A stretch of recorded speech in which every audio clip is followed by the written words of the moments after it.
L'ONU condamne massivement la décision des États-Unis sur Jérusalem. L'Assemblée générale des Nations unies a publié une écrasante majorité de la décision de l'administration Trump de reconnaître la ville de Jérusalem contestée en tant que capitale d'Israël.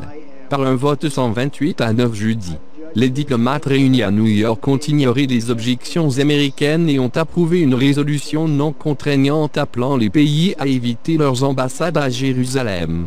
Parmi les pays qui ont voté en faveur de la résolution, de nombreux États traditionnels des États-Unis, dont le Royaume-Uni et la France.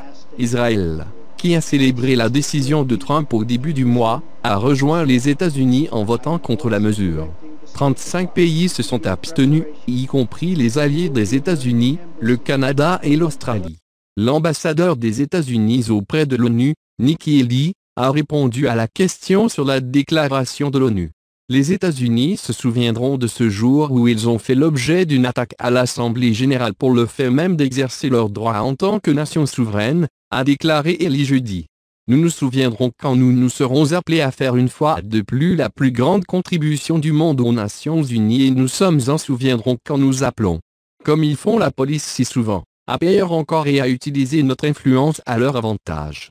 Le président Trump a annoncé plus tôt ce mois-ci la décision de son administration de Jérusalem comme capitale israélienne et de commencer le processus de transfert de l'ambassade des États-Unis dans la ville contestée. Cette décision a résisté à des décennies de politique diplomatique américaine, et elle a déclenché immédiatement une réaction générale dans les pays du monde entier, qui a estimé que cela a conduit à un processus de paix entre Israël et les Palestiniens, la capitale d'un État prospectif. Alors qu'Israël louait cette initiative, les voisins arabes du pays ont condamné comme une violation d'une résolution internationale qui interdit les tentatives d'altérer le caractère et le statut de la ville avant la fin du processus de paix. Et au-delà du Moyen-Orient, les pays de l'Ouest ont rapidement réitéré que leurs propres ambassades ne changeant pas leurs emplacements actuels à Tel Aviv. Pendant ce temps, dans les territoires palestiniens, les manifestations ont dégénéré dans les affrontements entre les manifestants et les autorités israéliennes. Les tirs de roquettes de la bande de Gaza sont résolus par les frappes aériennes israéliennes. Le Conseil de sécurité de l'ONU plus tôt cette semaine de l'élite sur une mesure qui aurait exigé que les États s'abstiennent de placer leur mission diplomatique à Jérusalem. Sommes les États-Unis ou Trump, la résolution demandée à la décision de Trump nulle et non avenue. Tous les pays membres du Conseil, y compris les alliés américains, ont voté pour le lundi, mais les États-Unis, qui disposent d'un droit de veto, ont bloqué le vote. Haley, pour sa part, a dénoncé qu'elle considère comme un sentiment anti-israélien à l'ONU. Une grande honte, l'ONU a longtemps été un lieu hostile pour l'État d'Israël, a déclaré Haley à l'Assemblée générale jeudi. C'est un tort qui sape la crédibilité de cette institution et qui, à son tour, est nuisible pour le monde entier. Je me suis vraiment demandé pourquoi, face à une hostilité, Israël a choisi de rester membre de ce corps, a-t-elle ajouté.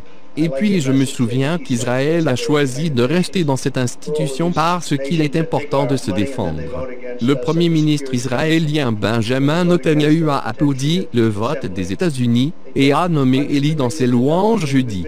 Merci, président Trump et ambassadeur Haley, d'avoir défendu Israël et de défendre la vérité, a-t-il déclaré. En fin de compte, la vérité prévaudra. Pourtant, les membres de l'Assemblée sont massivement rangés contre les deux pays, et plusieurs ont explicitement exprimé la pression que Haley et Trump cherchaient à exercer sur eux, y compris la menace de Haley qu'elle prenne note des pays qui votent contre nous. L'histoire enregistrée des noms, a déclaré jeudi le ministre palestinien des Affaires étrangères, Riyad Malki. Is de remember of the name of it ou de fantaise juste de terre name of the te des droits et la paix.